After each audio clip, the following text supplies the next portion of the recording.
Hello બાળકો, આજે આપણે ધોરણ 7 સામાજિક વિજ્ઞાન પ્રકરણ 1 વનવાસી વિચરતી જાતિ અને સ્થાનિક સમુદાય વિશે અભ્યાસ કરીશું. આ સમગ્ર પાઠને આપણે આ એક વિડીયોમાં પૂર્ણ કરીશું. બાળકો, અહીં આપણને બે ચિત્રો આપવામાં આવેલા છે. આ બંને ચિત્રોમાં આપણે તફાવત જોઈ શકીએ છીએ કે એક છે એ પહેલાંના સમયનું આદિમાનવનું ચિત્ર છે અને એક આ હાલનું ચિત્ર આપણે જોઈ શકીએ છીએ. પ્રાચીન સમયથી મનુષ્ય ઘણો વિકાસ સાધ્યો છે અને આદિમાનવથી સ્થાયી જીવન તરફ સફર કરી છે. આપણને બધાને ખ્યાલ છે કે આપણે જ્યારે વર્ષો પહેલાં આદિમાનવના જીવનમાં જીવતા હતા ત્યારથી આપણે ઘણા બધા પરિવર્તનો સાથે અહીંયા પહોંચ્યા છીએ.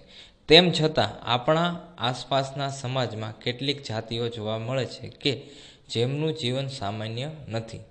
વિદ્યાર્થી મિત્રો, આજે આપણે તેનો અભ્યાસ કરીશું. જનજાતિ અને વિચરતી જાતિઓ. મોટા શહેરો અને રાજ્ય વિસ્તારોથી દૂર સદીઓથી પોતાની સંસ્કૃતિ અને ઓળખને પ્રસ્થાપિત કરતો એક વિશિષ્ટ સમાજ પણ ભારતમાં વસી રહ્યો છે, જેને આપણે જનજાતીય સમુદાય કે વનવાસી સમુદાય તરીકે ઓળખીએ છીએ. આ સમાજને તે સમયની સમાજ વ્યવસ્થાથી દૂર હતો. પ્રત્યેક જનજાતિના સભ્યો કબીલાઈ પ્રથાથી એકબીજા સાથે જોડાયેલા હતા. તેઓ શિકારીઓ, સંગ્રહખોરી અને પશુપાલક તરીકે તો થોડા ઘણા અંશે ખેતી દ્વારા પોતાનું જીવન જીવતા હતા. જંગલ અને પ્રકૃતિ તેમના જીવન ઉપર સૌથી વધુ અસર કરતા પરિબળો હતા. તેમના ઘરો પ્રાકૃતિક સંસાધનોથી બનેલા હતા. આમાંથી કેટલીક જાતિઓ એક જગ્યાએથી બીજી જગ્યાએ ભટકતી રહેતી હતી અને જેને આપણે વિચરતી કે વિમુક્ત જાતિ તરીકે ઓળખીએ છીએ. જનજાતિના લોકો જમીન અને જમીન પેદાશ પર સંયુક્ત રીતે નિયંત્રણ રાખતા અને પોતાના બનાવેલા નિયમો પ્રમાણે પોતાના પરિવારમાં તેની વહેંચણી કરતા. તેઓનું જીવન સામૂહિક સ્વરૂપનું હોવાથી તેમની અર્થવ્યવસ્થામાં પણ સામૂહિકતાનો સિદ્ધાંત જોવા મળતો હતો. તેઓ સાથે સમૂહમાં રહેતા જોવા મળતા. જુદા જુદા સમુદાયોમાં સામાજિક સમાનતા જોવા મળે છે. ઉપખંડના વિવિધ ભાગોમાં ઘણી મોટી જનજાતિઓનો વિકાસ થયો. સામાન્ય રીતે તેઓ જંગલો, પહાડો, રણ અને દુર્ગમ જગ્યાઓ પર નિવાસ કરતા હતા. કેટલીક વાર તેમના કરતાં વધારે શક્તિશાળી સમાજ સાથે સંઘર્ષ પણ થતો. આમ છતાં જનજાતિઓએ પોતાની સ્વતંત્રતા ટકાવવા અને સંસ્કૃતિ બચાવી રાખી. વનવાસી અને વિચરતી જાતિના લોકો. સમકાલીન ઇતિહાસકારો અને મુસાફરોએ વનવાસી અને વિચરતી જાતિ વિશે બહુ ઓછી જાણકારી આપી છે. કેટલાક અપવાદોને બાદ કરતા જનજાતિના લોકો પાસે લેખિત દસ્તાવેજો મળતા નથી, પરંતુ વનવાસી કે જનજાતિ પ્રજા પોતાના સમૃદ્ધ રીત રિવાજોનું અને મૌખિક પરંપરાનું રક્ષણ કરતી. આ પરંપરાઓ નવી પેઢીને વારસામાં મળતી હતી. વર્તમાન ઇતિહાસકારો જનજાતિઓનો ઇતિહાસ લખવા માટે આવી મૌખિક પરંપરાનો પણ ઉપયોગ કરે છે. ભારતની મુખ્ય જનજાતિના ક્ષેત્રો. ભારતના મોટાભાગના વિસ્તારોમાં જનજાતિની વસ્તી જોવા મળે છે. જનજાતિનો વિસ્તાર અને પ્રભાવ સમય સાથે બદલાતો રહ્યો. કેટલીક જનજાતિ ખૂબ શક્તિશાળી હોવાથી મોટા પ્રદેશો પર નિયંત્રણ ધરાવતી, જેમને 13મી-14મી સદી દરમિયાન પંજાબના ખોખર જનજાતિ અને ગખ્ખર જનજાતિ મુખી હતી. આ જનજાતિમાંથી આવનારા કમાલખા ખખ્ખરને અકબરે મનસબદાર બનાવ્યો હતો. મોગલો પહેલા સુલતાન અને સિંધના લંગા અને અર્ધુન જનજાતિનું આધિપત્ય હતું. ભારતના ઉત્તર પશ્ચિમ ભાગમાં બલોચ જાતિ સૌથી શક્તિશાળી હતી. વિવિધ નેતાઓ ધરાવતા નાના નાના કુળોમાં તેઓ વિભાજિત થઈ હતી. પશ્ચિમ હિમાલયમાં વસતી ગડરિયા નામની જનજાતિ મુખ્ય હતી. આ અલગ અલગ વિસ્તારો પ્રમાણે તેમની જાતિના નામ અને તે ક્યાં વસવાટ કરતી તે દર્શાવવામાં આવ્યું છે. જ્યારે ભારતના ઉત્તર પૂર્વ ભાગમાં નાગા, કુકી, મિઝો, અહોમ અને અન્ય જનજાતિઓનું પ્રભુત્વ હતું. હાલના બિહાર અને ઝારખંડના કેટલાક વિસ્તારોમાં 12મી સદી સુધી ચેર સરદારોનું આધિપત્ય હતું. ઈસવીસન 1591માં અકબરના સેનાપતિ રાજા માનસિંહે ચેર જાતિ પર હુમલો કરી પરાજિત કર્યા, પરંતુ તેમણે સંપૂર્ણપણે આધીન બનાવી શક્યા નહીં. ઔરંગઝેબના સમયમાં મુગલ સેનાએ ચેર જાતિના ઘણા કિલ્લાઓ કબજે કરી તેના ઉપર પ્રભુત્વ સ્થાપ્યું હતું. આ વિસ્તારની બે મહત્વની જનજાતિઓ મુંડા અને સંથલ હતી. તો આપણે યાદ રાખીશું બાળકો કે એ વિસ્તારની બે મુખ્ય જનજાતિઓ હતી, મુંડા અને સંથલ. આ જનજાતિઓ આ વિસ્તાર ઉપરાંત ઓડિશા અને બંગાળમાં પણ રહેતી હતી. કર્ણાટક, મહારાષ્ટ્રના પહાડી વિસ્તારોમાં કોળી, બેરાદ અને બીજી કેટલીક જનજાતિઓ રહેતી હતી. દક્ષિણ ભારતમાં કોરાંગા, વેતર અને બીજી જનજાતિઓના લોકો મોટી સંખ્યામાં વસતા હતા. ભીલ આ જનજાતિઓમાં સૌથી અગત્યના હતા, જે પશ્ચિમ અને મધ્ય ભારતમાં ફેલાયેલા હતા. 16મી સદીના અંત સુધીમાં તેમના ઘણા ખેડૂત અને જમીનદાર તરીકે સ્થાયી થયા હતા. જોકે કેટલાક ભીલ કુળ શિકાર અને અન્ન સંગ્રહ સાથે જોડાયેલા હતા. હાલના છત્તીસગઢ, મધ્યપ્રદેશ, મહારાષ્ટ્ર અને આંધ્રપ્રદેશમાં ગોંડ લોકોની વસ્તી વધુ છે. ગુજરાતમાં આરાસુરથી ડાંગની પૂર્વ પટ્ટીના વિસ્તારની જનજાતિઓ લગભગ 4 સદીથી આ પ્રદેશોમાં પોતાની વિશિષ્ટ સમાજ વ્યવસ્થા અને સંસ્કૃતિને સાચવીને બેઠી છે તથા આધુનિક સમય સાથે હાથ મિલાવવા પ્રગતિ કરી રહ્યા છે. વિચરતી અને વિમુક્ત જાતિઓ. વિચરતી અને વિમુક્ત જાતિના લોકો પોતાના પશુઓ સાથે દૂર દૂર સુધી ફરતા. તેમનું જીવન મોટે ભાગે પશુપાલન ઉપર આધારિત હતું. તેઓ સ્થાયી ખેડૂતો પાસેથી અનાજ, કપડાં, વાસણ અને અન્ય વસ્તુઓ માટે ઊન, ઘી વગેરે વસ્તુઓનું વિનિમય કરતા હતા. કેટલીક વિચરતી જાતિઓ જાનવરો પર સામાન લાદી એક જગ્યાએથી બીજી જગ્યાએ જઈ અને વસ્તુઓની ખરીદ વેચાણ કરતા હતા. વણજારા. ભારત અને ગુજરાતના સંદર્ભમાં આ બધી વિચરતી જાતિઓમાં વણજારા સૌથી અગત્યના હતા. તેઓનો સમૂહ ટાંડા કહેવાતો. અલાઉદ્દીન ખિલજી દિલ્હીના બજારો સુધી અનાજ અને ચીજવસ્તુઓ લાવવા લઈ જવા માટે તેમનો ઉપયોગ કરતો. બાદશાહ જહાંગીર પણ વણજારા દ્વારા બળદો પર અનાજ લાદીને શહેરોમાં વેચવાના તેમના કાર્યનો ઉલ્લેખ જોવા મળે છે. ખાસ બાબત તો એ છે કે યુદ્ધ દરમિયાન વણજારાઓ બળદોની પોઠ દ્વારા મુગલ સેના માટે અનાજ અને ચીજવસ્તુઓ લાવતા હતા. એક રીતે જોઈએ તો વણજારા ભારત અને વિશ્વની વચ્ચેની કડી હતા. મધ્ય એશિયાથી અનેક ચીજવસ્તુઓ તેમના દ્વારા ભારતમાં આવતી અને ભારતથી બહાર જતી. જનજાતિઓ અને વિચરતી જાતિઓની સંસ્કૃતિ. કેટલીક વિચરતી વિમુક્ત જાતિઓમાં ઘેટા બકરા, ઘોડા, ગાય અને બળદના વેપાર સાથે પણ સંકળાયેલી હતી. વિવિધ જાતિના નાના મોટા ફેરિયાઓ એક ગામથી બીજે ગામ જઈને જાતે બનાવેલ દોરડા, ઘાસની ચટાઈ અને મોટા થેલાઓ વેચતા. કેટલીક વિચરતી વિમુક્ત જાતિઓમાં કંગાસિયા, મોડવાનો સમાવેશ થાય છે, જે બંગડી અને સૌંદર્યના સાધનોના વેપાર સાથે જોડાયેલા હતા.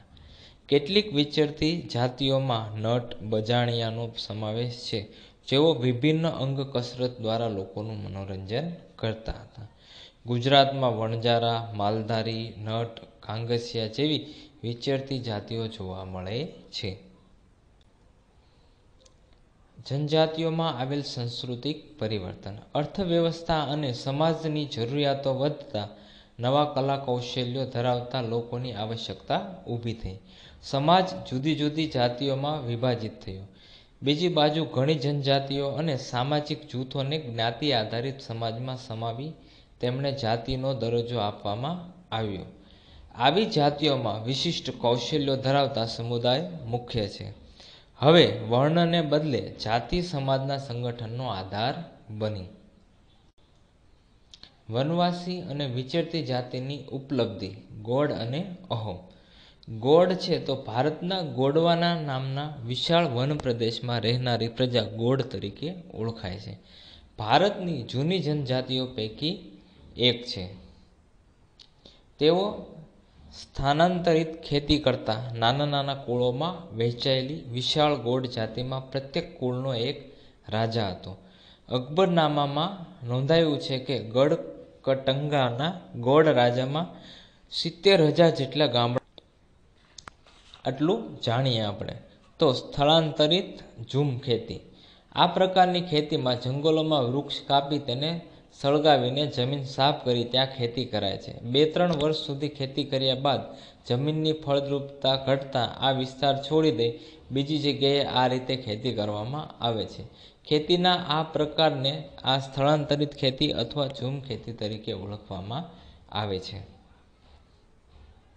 અહીં આપણે ઝૂમ ખેતીના ઉદાહરણો ચિત્રમાં જોઈ શકીએ છીએ. ગોંડ જાતિ. તેમની રાજ્ય વ્યવસ્થા કેન્દ્રીયકૃત હતી. રાજ્ય ગઢમાં વહેંચાયેલા હતા. દરેક ગઢ પર એક ખાસ ગોંડ કુલનું આધિપત્ય હતું. દરેક ગઢ 84 ગામોના એક એકમમાં વહેંચાયેલો હતો, જેને 84 તરીકે ઓળખતા. દરેક 84 12 ગામના એક પેટા એકમ બારોતોમાં વહેંચવામાં આવતી. મોટાભાગના રાજ્યોના ઉદય સાથે ગોંડ સમાજમાં પણ પરિવર્તન આવ્યું. મૂળભૂત રાજપૂત તરીકેની માન્યતા મેળવવા ગઢકટંગાના ગોંડ રાજા અમનદાસે સંગ્રામસિંહની પદવી ધારણ કરી. તેમના પુત્ર દલપતે મહોબાના ચંદેલ રાજપૂત રાજાની પુત્રી રાજકુમારી દુર્ગાવતી સાથે લગ્ન કર્યા. યુવાન વયે જ દલપતનું મૃત્યુ થતાં દુર્ગાવતીએ 5 વર્ષના પુત્ર વીર નારાયણના નામથી શાસન સંભાળ્યું. 1565માં આસિફ ખાનના નેતૃત્વ હેઠળની મુગલ સેનાએ દુર્ગાવતીને હરાવી. રાણી અને તેમનો પુત્ર યુદ્ધમાં લડતા લડતા મૃત્યુ પામ્યા. ગઢટંગા રાજ્ય હાથીઓના વેપાર દ્વારા પુષ્કળ ધન કમાયું હતું. આ રાજ્ય પર વિજય મેળવી મુગલોએ પુષ્કળ ધન અને હાથીઓ મેળવ્યા.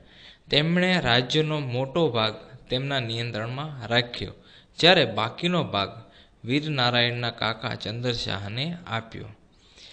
રાજ્યના પતન બાદ નિર્મળ બનેલ ગોંડ રાજ્ય શક્તિશાળી બુંદેલો અને મરાઠાઓના આક્રમણ સામે ટકી શક્યું નહીં.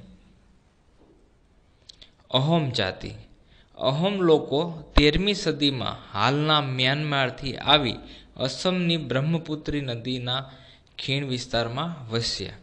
તેમણે ભૂયા ભૂસ્વામી અથવા તો જમીનદારની જૂની રાજકીય વ્યવસ્થાને બદલી એક નવા રાજ્યની સ્થાપના કરી.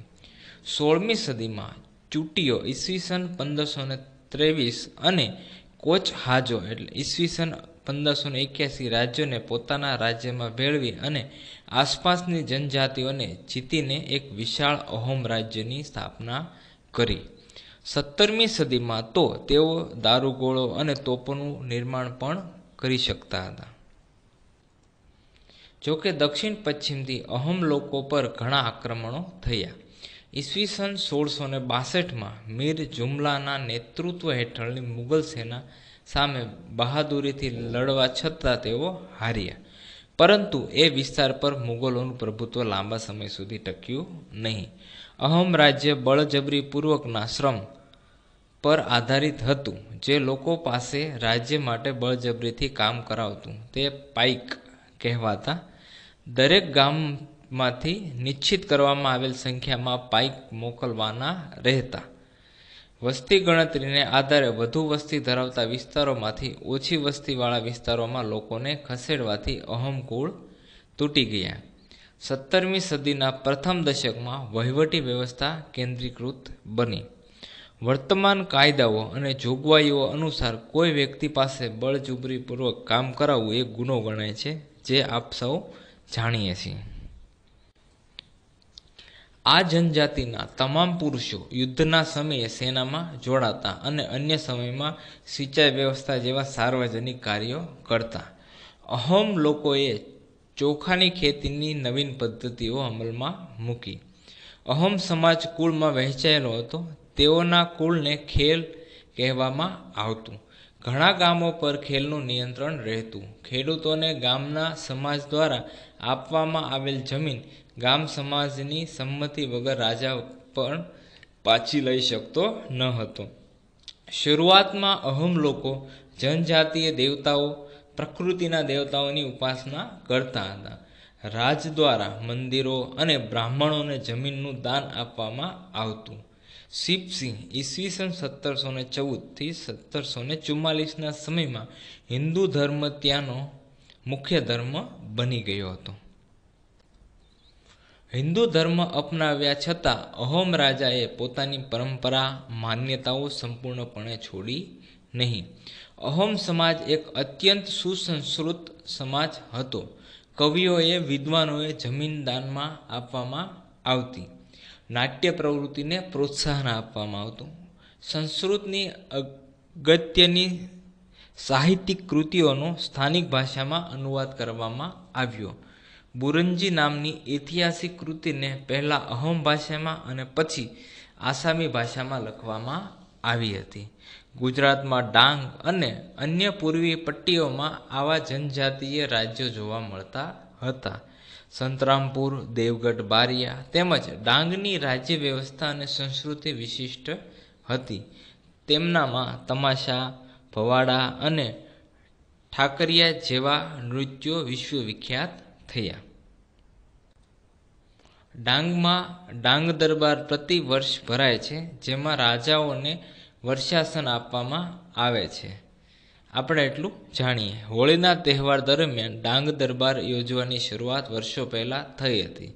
સરકારે ડાંગી રાજાઓ અને નાયકોને તેમના હકના બદલામાં વંશ પરંપરા સાલિયાણું આપવાનું નક્કી કર્યું, જે પરંપરા આજે પણ શરૂ છે. ડાંગી નૃત્યનું આ એક ચિત્ર છે. બદલાતો સમય, નવી જનજાતિઓનું માળખું. જેમ જેમ સમય બદલાતો ગયો એમ જનજાતિઓના માળખામાં પણ આપણને પરિવર્તન જોવા મળ્યું. 16મી અને 17મી સદીના જનજાતિના ઇતિહાસને આપણે સમજવાનો પ્રયત્ન કર્યો. કાળાંતરમાં અનેક જનજાતિઓમાં વ્યાપક પરિવર્તનો આવ્યા. વર્ણ આધારિત સમાજ, આદિજાતિ સમાજના લોકો એકબીજા સાથે સંપર્કને કારણે બંને સમાજમાં પરિવર્તન આવ્યું. વિવિધ જનજાતિઓએ જુદી જુદી આજીવિકા અપનાવી.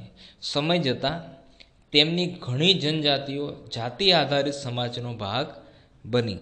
જોકે ઘણી જાતિઓએ હિન્દુ ધર્મ અને જાતિ વ્યવસ્થાથી મોટે ભાગે દૂર રહી. કેટલીક જનજાતિઓએ સુસંગઠિત વહીવટ વ્યવસ્થા ધરાવતા મોટા શક્તિશાળી રાજ્યોની સ્થાપના કરી, જેથી તેઓએ તેનાથી મોટા અને વધુ જટિલ સામ્રાજ્યો સાથે સંઘર્ષ કર્યો.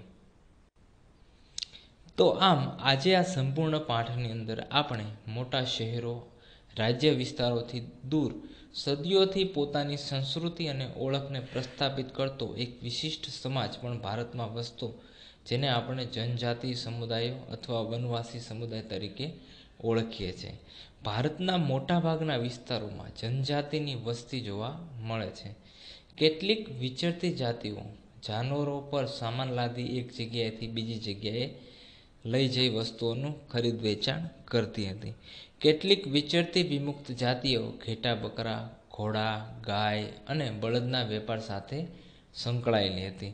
અર્થવ્યવસ્થા અને સમાજની જરૂરિયાતો વધતા નવા કલાકૌશલ્યો ધરાવતા લોકોની આવશ્યકતા ઊભી થઈ. સ્થળાંતરિત ખેતીમાં જંગલોમાં વૃક્ષો કાપી તેને સળગાવીને જમીન સાફ કરી ત્યાં ખેતી કરાય છે.